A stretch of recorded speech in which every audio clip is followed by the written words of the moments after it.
आप सभी का एक बार फिर से स्वागत है मिताली ऑनलाइन नर्सिंग क्लासेस में। आप मेरे चैनल को लगातार देख रहे हैं और सब्सक्राइब कर रहे हैं। आगे भी आप मेरे चैनल को इसी तरह से देखते रहें और ज़्यादा अपने फ्रेंड्स के साथ इसको और ज़्यादा आप उसको शेयर करें और सब्सक्राइब ज़रूर उनसे करवाएं। और आपके जो भी डाउट्स हैं आप कमेंट सेक्शन में जाके पूछ सकते हैं। तो चलिए आज का टॉपिक हम देखते हैं। आज का जो टॉपिक है वो है standard deviation. So standard deviation क्या है? ये स्टैटिस्टिक्स का जो हम फाइनल ईयर में, बीएससी फाइनल ईयर में जो हम रिसर्च करते हैं उसमें हमको जो भी हमारे डेटा हैं उसको हमको क्या करना पड़ता है, उसको हमको पूरा फाइनलाइज करना पड़ता है। जो भी ऑब्जेक्टिव्स हैं वो ऑब्जेक्टिव्स हम स्टैटिस्टिक्स के ही बेस पे असेस कर सकते हैं, अचीव कर सकते हैं। तो उसमें जो स्टैंडर्ड डेविएशन है एक महत्वपूर्ण स्टैटिस्टिक्स है। तो अब हम देखते हैं कि स्टैंडर्ड डेविएशन होता क्या है। तो standard deviation is a most prominently used method which is used to measure the dispersion. तो डिस्पर्शन क्या होता है? किसी भी क्षेत्र में किसी भी व्यक्ति की या किसी भी वस्तु की या किसी भी चीज का जो फैलाव होता है वो जो प्रोसेस होती है वो क्या कहलाती है? डिस्पर्शन कहलाती है। तो वही डिस्पर्शन को निकाला जाता है किससे? स्टैंडर्ड डेविएशन से। अगर हम देखेंगे तो स्टैंडर्ड डेविएशन को हम किससे प्रदर्शित करते हैं, किससे दर्शाते हैं? So it is denoted by the SD और अ ग्रीक लेटर सिग्मा।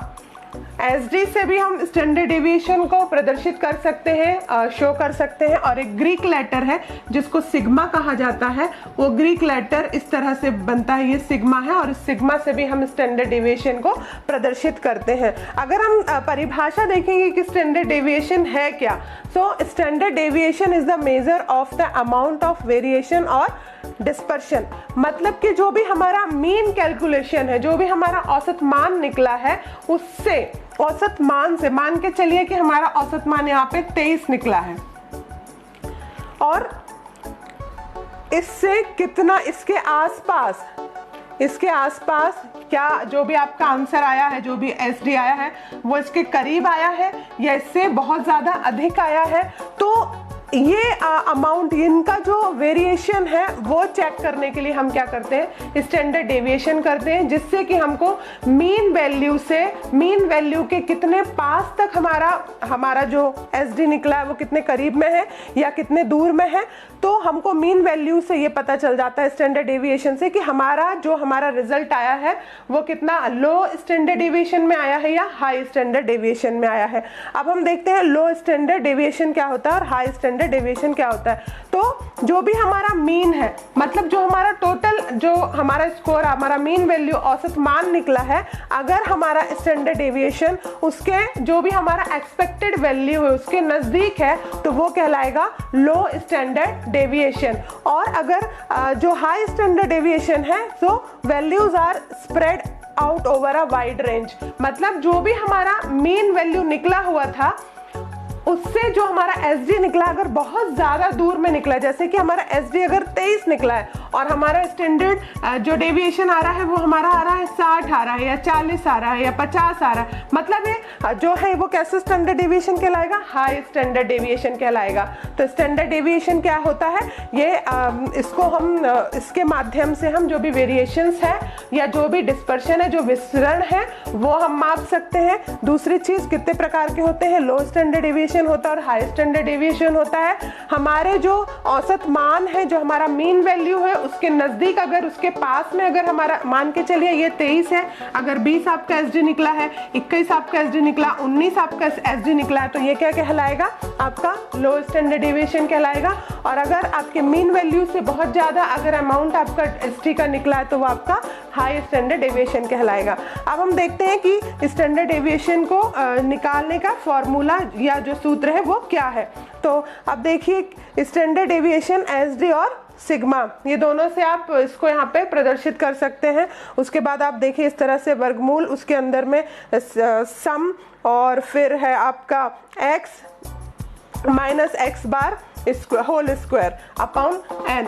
तो ये इसका फॉर्मूला है जिसके माध्यम से आप स्टैंडर्ड डेविएशन को क्या कर सकते हैं, कैलकुलेट कर सकते हैं। अब आप देखिए यहाँ पे एस डी और जो सिग्मा है वो क्या इंडिकेट कर रहा है, तो एस डी क्या है हमने पहले ही देख लिया है, एस डी शॉर्ट फॉर्म है स्टैंडर्ड डेविएशन का, जिसको हम एस डी से भी और सिग्मा से भी शो कर सकते हैं।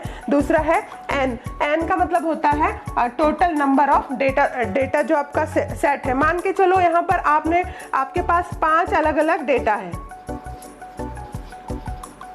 5 आपके पास अलग अलग डेटा है। एक में आपका आता है 70, एक में आता है 80, एक में आता है 90, एक में आता है आपका 60, एक में आता है आपका 100। तो ये जो n कहलाएगा, यहाँ पर आपका n कितना हो जाएगा 5। जितना ही नंबर, जितना डेटा आपके पास मिला, जितना सीरियल आपके पास आया है वो क्या कहलाएगा, आपका n कहलाएगा। तो n क्या है, total number of data set, जितना आपको डेटा मिला है उसमें कितने आपने डेटा कलेक्ट किए हैं वो आपका n से आप उसको डिनोट करेंगे।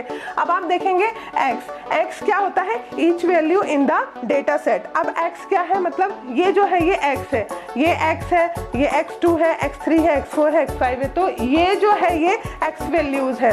तो x क्या है, each value in the data set. तो जितनी भी वैल्यूज आपको मिल रही हैं, यहाँ 70 है, 80 है, 90 है, 60 है, 100 है, तो ये अलग अलग क्या है, x वैल्यूज है। उसके बाद अपन देखेंगे x बार। तो x बार क्या है, अर्थमेटिक मीन। अर्थमेटिक मीन का मतलब क्या होता है, आप जितना भी आपके पास में आपका जितना नंबर है, जितना भी आपका x वैल्यूज है, आप सारे x वैल्यूज को क्या करेंगे, उनका सम करेंगे, उनको आप पूरी तरह से उनको टोटल कर लेंगे, और वो टोटल करने के बाद जो भी आएगा यहाँ पर वो क्या कहलाएगा, आपका एक्स अर्थमेटिक मीन कहलाएगा।